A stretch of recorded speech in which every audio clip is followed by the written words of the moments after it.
London সফরে যেটা বুঝলাম, এর আগেও বুঝেছিলাম, একদিন বলেছি, তাতে মানুষের যেটা আদব কায়দা চাল চলন, যেটা রাসূল সাল্লাল্লাহু আলাইহি ওয়াসাল্লাম বলেছেন, এটা তারা নিয়ে নিয়েছে। আর তাদের নিতে এবং মানতে সমস্যা নেই, এই জন্য যে তাদের কাছে শয়তান নেই।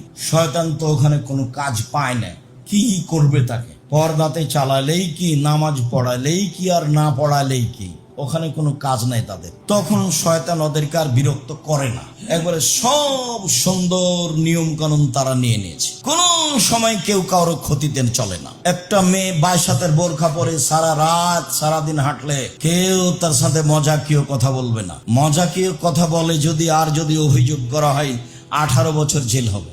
আমাদের রাস্তাঘাটে তো নগ্ন হয়ে মেয়ে চললে সারাদিনে তাকে কত কে বলছে।